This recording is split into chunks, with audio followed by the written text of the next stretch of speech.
pagkabuti mo, aming Diyos Ama. Ang iyong nilikha, luluwan at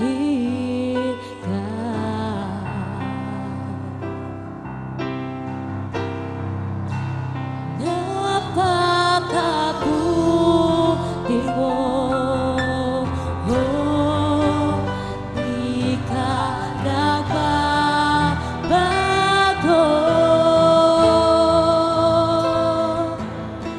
Noon, ngayon, kailan pa man sa buhay ko tapat.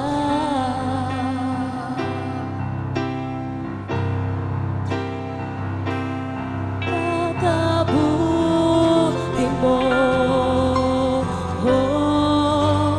aming Diyos Ama.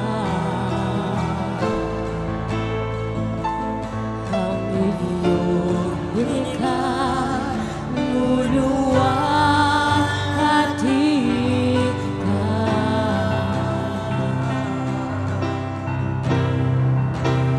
napakabuti mo, di ka nagbabago. Noon, ngayon, kailan pa man sa buhay ko'y tapat.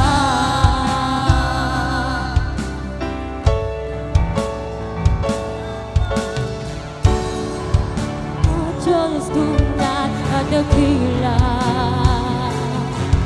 ang pag-ibig mo'y wagas at walang kapantay sa aming puso, sa aming buhay. Ang papunit pagsumbay, iaalay, bukas noon, ngayon, magpakailanman, luwalhati ka.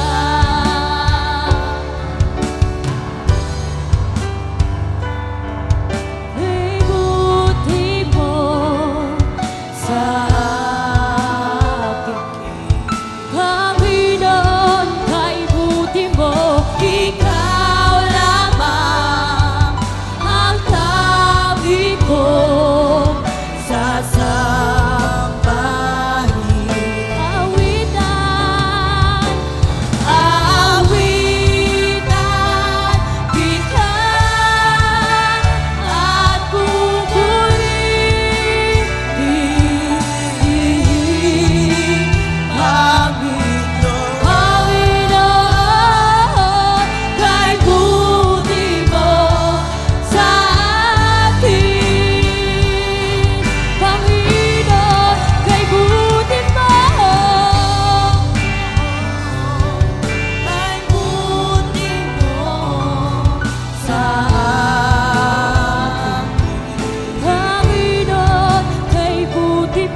Praise the Lord.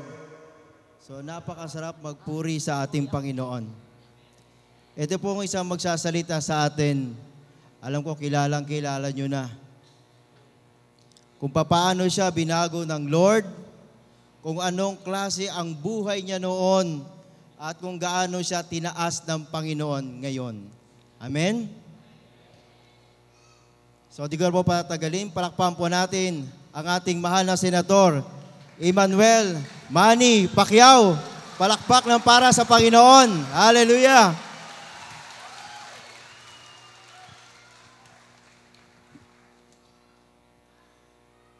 Maraming salamat po.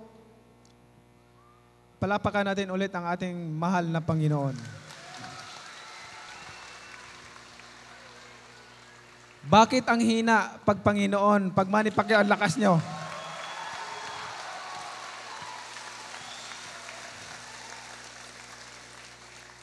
Maraming salamat at ako ay naimbitahan dito ngayon para mag-share ng aking knowledge about God and ma-share ko yung buhay ko rin.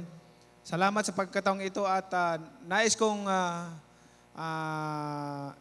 i-remind ang lahat na pwede tayo makinig sa salita ng Panginoon ngayong gabi. At napakahalaga ng salita ng Panginoon dahil ito ay magdadala sa atin sa kaligtasan. Brothers and sisters, alam nyo,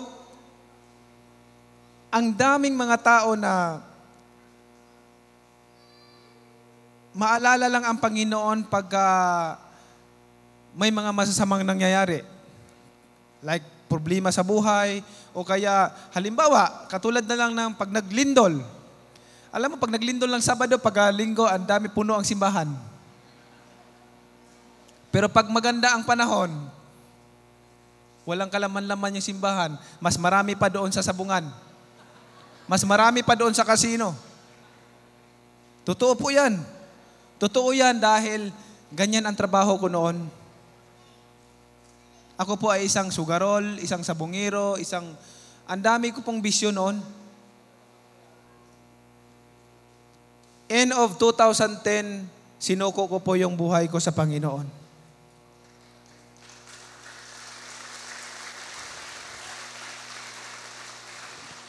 Doon po nagsimula na magbasa po ako ng Bible, ng Word of God. At marami po akong natutunan day by day, week by week, month by month, year by year, after year. Marami po akong natutunan kasi ginawa ko pong devotion ang pagbabasa po ng Bible, day and night. Ang ginagawa ko pong devotion ay pagbabasa po araw at gabi. Binabasa ko po yun. Pag hindi po ako napagbasa ng isang beses, o kaya nakamiss ako ng reading ng umaga, grabe na po ako pag nakaluhod na po ako niyan maghingi ng tawad sa Panginoon. Ganun po ang devotion. Ganyan po kaming pamilya, ganun po katatag, ka-strong sa Word of God. And gusto kong i-share sa inyong lahat dahil katulad nung sinabi ko sa inyo na maraming mga tao na pagdating lang ng mga sakuna o may mga problema sa buhay, saka maalala magsimba. Pero alam nyo ba, kung may mga Bible, sino yung mga Bible dyan? Sa James 2 verse 19 to 20, o kung sa Tagalog, Santiago 2 verse 19 to 20, sinasabi rito, you believe that there is one God. Good. Even the demons believe that and shudder. You foolish person, do you want evidence that faith without deeds is useless? Ang sabi ng Bible, naniniwala tayo na may Panginoon. Pero alalahanin mo, ang devil naniniwala din na may Panginoon. At hindi lang siya naniniwala, kundi nanginginig pa siya. Shudder. Can you imagine? Ang devil, naniniwala siya na may isang Panginoon. Tayo naniniwala na isang Panginoon. At ang confirmation that the devil believed that there's one God. Nanginginig siya. Tayo, ang problema sa tao, saka lang manginginig. Pag may lindol, may problema sa buhay, saka lang manginginig, pupunta sa church.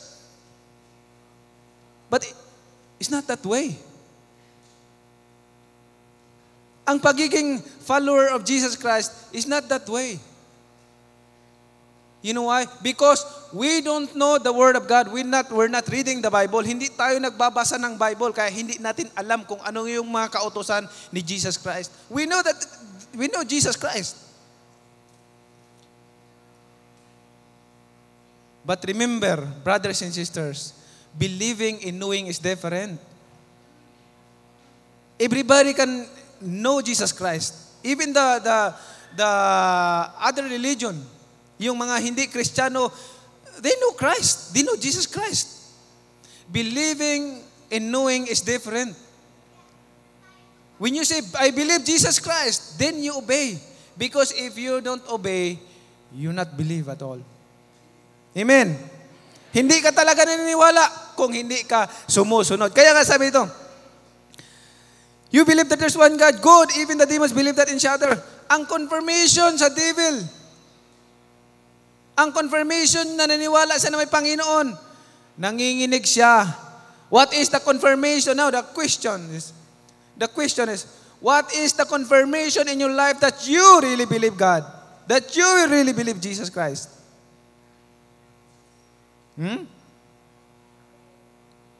That's why, brothers and sisters, there are so many things. There's so many things that we need to know the Word of God. Marami tayong dapat na malaman sa salita ng Panginoon na ma-apply natin sa buhay natin, matutunan natin na ganito pala yung pamumuhay na gusto ng Panginoon. Hindi lang pala yung pupunta ka simbahan tapos upo, tayo, and then tapos na. Hindi po ganon. Dapat pupunta ka sa church every Sunday, worship the Lord, giving Him things. Nagpapasalamat ka sa Panginoon dahil ikaw ay binigyan ng biyaya. Ikaw binigyan ng malakas na pangatawan, nagpapasalamat ka. At yung maririnig mo na Word of God on that Sunday, yan ay dadalhin mo sa buong linggo, sa buong linggo, at pagkatapos nun, another Sunday na naman, babalik ka na naman kasi naubos mo nang na-apply yung naririnig mo. Amen? Para kukunti lang tayo. Amen! Hallelujah! Hallelujah! Matthew 4 verse 4. Sabi ni Jesus Christ, okay, pwede bang itaas natin kung sinong naniniwala kay Jesus Christ? Pakitaas ng kamay. Ang dami! Woo! Hallelujah! Hallelujah! Ang daming naniniwala kay Jesus Christ. Okay. Sabi dito, Matthew 4 verse 4. Sabi doon, man shall not live by bread alone, but on every word that comes from the mouth of God. Amen. Ang sabi doon, sabi ni Jesus Christ, it is written, man shall not live by bread alone, but on every word that comes from the mouth of God. Meaning, sinasabi niya sa atin, kayong mga tao ha, hindi lang kayo nabubuhay sa pamagitan ng pagkain for physical body. Nabubuhay kayo sa pamamagitan ng pagkain at sa bawat salita na nanggagaling sa bibig ng Panginoon. Amen? Yun. Now, another question. Nagbabasa ba kayo ng Bible? Hallelujah, hallelujah. Nagbabasa ba kayo ng Bible? Kung hindi pa kayo nagbabasa ng Bible, umpisahan nyo na today, brothers and sisters. Umpisahan nyo na. Marami pa tayong dapat malaman about the secret of the kingdom of God. Amen? That's why, brother, Jesus Christ said, it is written. Why it is written? Because it already written in the Old Testament. Nakasulat na. Bago pa siya isilang dito sa sanlibutan. Amen? Nakasulat na sa lumang dipan. The Old Testament in Deuteronomy 8 verse 3. Nakasulat na po, na man shall not live by bread alone, but on every word that comes from the mouth of God. Joshua 1 verse 8. Keep this book of the law always on your lips. Meditate on it day and night, so that you may be careful to do everything written in it, and you become prosperous and successful. Can you imagine that? If you want to be successful and prosperous, devote yourself to read the Bible. Keep this book of the law always in your lips. Meditate on it day and night so that you may be careful to do everything written in it. Then you become prosperous and successful. Ang tanong, minimeditate ba natin? Binabasa ba natin? Alam nyo, ngayon na ako hindi nagdala ng Bible namimigay ako ng libreng Bible kasi ang dahilan ng iba ay, magbasa kayo ng Bible, Pastor, sir, wala kasi kaming Bible. Wala kasi kaming Bible, idol. Wala ba? Anong cellphone mo? Nakita ko, iPhone 5, iPhone 6, iPhone 7. Samantalang yung Bible, 500 pesos, makabili ka na ng Bible Amen ba? Mahina na naman. Amen? Hallelujah, hallelujah. Kaya brothers and sisters, alam nyo, itong Bible ko, kahit saan ako mapunta, kahit sa ibang bansa ako, kahit sa nasa Senate ako, dala-dala ko itong Bible. Kahit saan ako, kasi kailangan ko to. Sabi nga ng Bible Heaven and earth will pass away, but my words will never pass away. Hallelujah. Mawala man ang lahat. Ang salita ng Panginoon ay hindi nawawala. Lalong-lalo na kung na-meditate mo ang Word of God. Hindi na maalis sa puso mo yan. I remember my favorite verse, I have hidden your word in my heart that I might not sin against you. Amen. So brothers and sisters, in Matthew 7 verse 21 and 22-23. Okay. Wala kasi tayong monitor dito. Matthew 7 verse 21, 22-23. Listen to this. Okay. Sabi ni Jesus, not everyone, sabi ni Jesus from the mouth of Jesus Christ, not everyone who says to me, Lord, Lord, will enter into the kingdom of heaven, but only the one who does the will of my Father who is in heaven. Many will say to me on that day, Lord, Lord, did we not prophesy in your name, and in your name drive out demons? Then I will tell them plainly, I never knew you. Away from me, you evildoers. So hindi lahat ng tumatawag na Panginoon, Panginoon ay maliligtas. Anong sabi doon? But only the one who does the will of my Father who is in heaven. Ano ibig sabihin nun? Pag sinabing who does, hindi sinabing who says. Pag sinabing who does the will of my Father, action word, ginagawa po natin. Na may nangyayari sa buhay natin, day by day. Sa bawat araw na lumilipas sa buhay natin, may nangyayaring pagbabago sa buhay natin. As Christ followers. Katulad ni Pastor kanina, sabi niya, killer siya, sabi niya but sa araw-araw na pagbabasa ng Bible, sa araw-araw na pakikinig niya ng Word of God, nag-grow siya. Ngayon, nagpipreach na siya. Kayo brothers and sisters, gagamitin kayo ng Panginoon dahil marami pa dyan ang napakarami na ligaw at hindi pa talaga kilala si Jesus Christ. They just know Christ, but they don't believe Jesus Christ. That's different. I don't think that they really believe Jesus Christ. They just know Jesus Christ. Because if you believe Jesus Christ, then you obey. Amen. Hallelujah. Hallelujah. Hallelujah. Parang inaantok na kayo. Parang tinatamad kayo. Parang tinatamad kayo. Ito, verse. In John 8, verse 47. Ito, bago ko tapusin John 8, verse 47. Kung may mga ballpen ka dyan, pwede nyo isulat at pag may Bible kayo sa bahay ninyo, pwede nyo basahin ulit, i-reviewin ninyo. John 8, verse 47. Whoever belongs to God, here's what God says. The reason you do not hear is that you do not belong to God. Ibig sabihin, huwag mong sabihin sa sarili mo na naniniwala ka sa Panginoon, tapos hindi ka sumusunod. Pagka ikaw patuloy na gumagawa ng kasalanan, patuloy na gumagawa ng kasalanan against God, you don't really belong to God.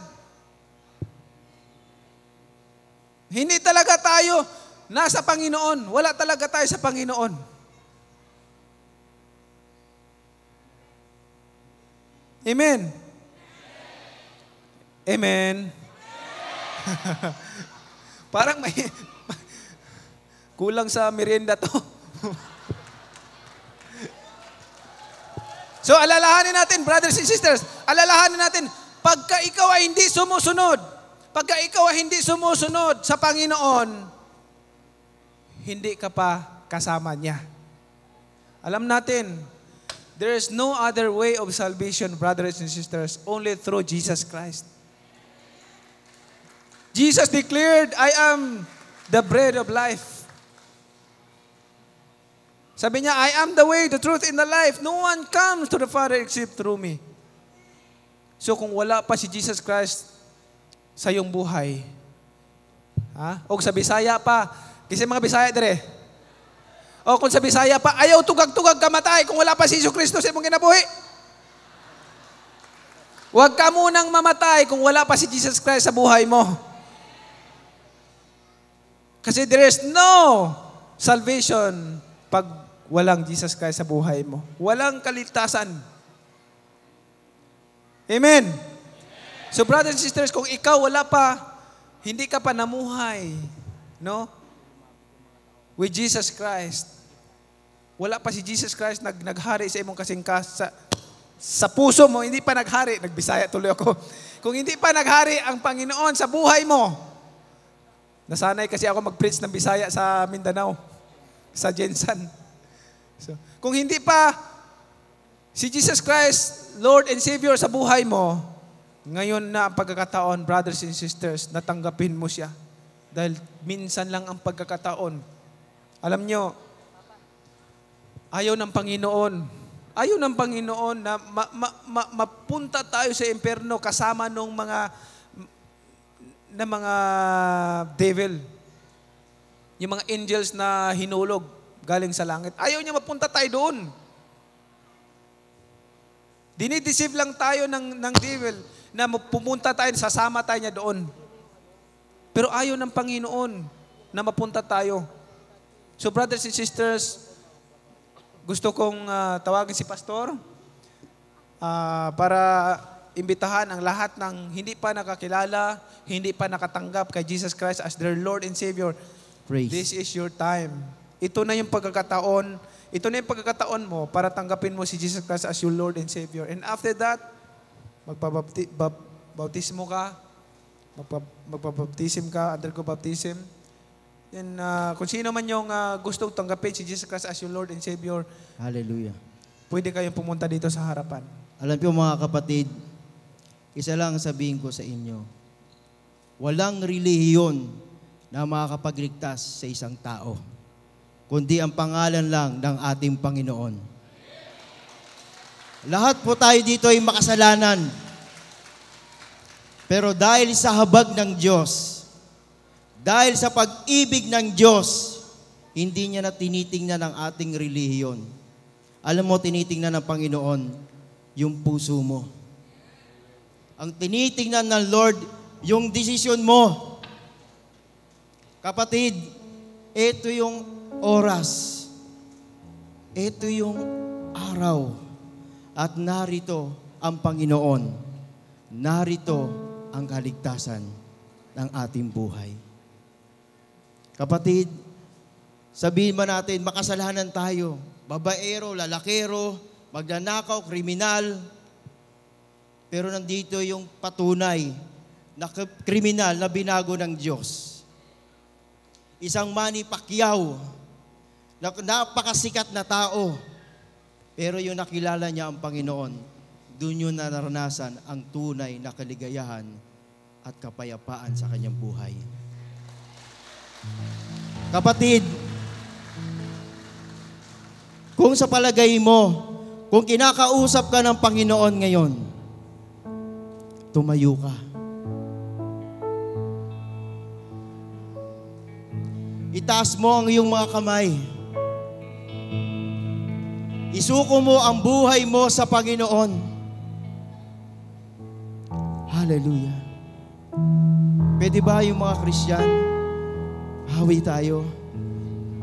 Mahal kayo ng Panginoon, kapatid. Inaanyayahan kita. na lumapit dito sa harapan. Hallelujah. Kung sino man sa inyo na kinakausap ng Panginoon, lumapit po kayo dito sa harapan. Lumapit po kayo dito sa harapan. Hallelujah. Huwag po kayong mahiya. Huwag po kayong mahiya na isurrender ang buhay ninyo sa Panginoon. Dahil sa Kanya, nandoon ang kapahingahan. Ang kapahingahan natin sa ating buhay.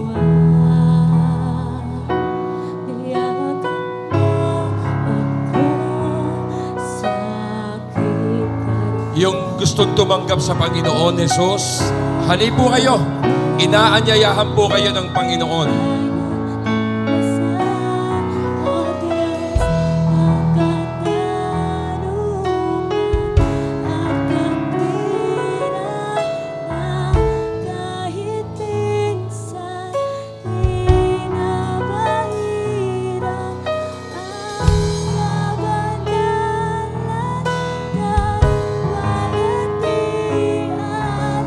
Kayo mga Christian, ayusin po natin ating mga upuan.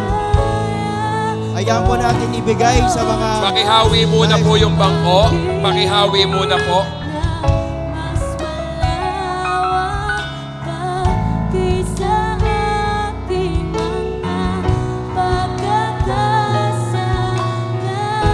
Lord, touch everyone heart, O God. Kapatid, kausapin mo ang Panginoon.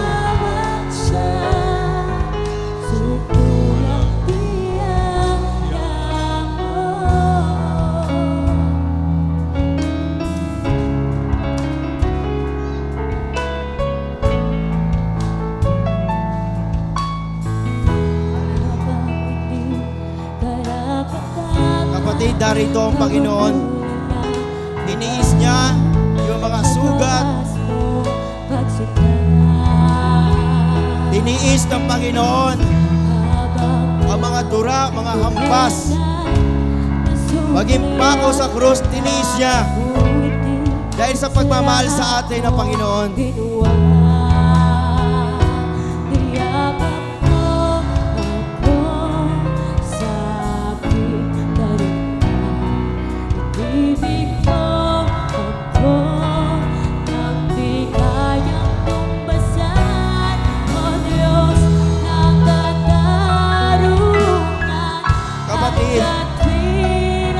Ipikit mo ang iyong mga mata.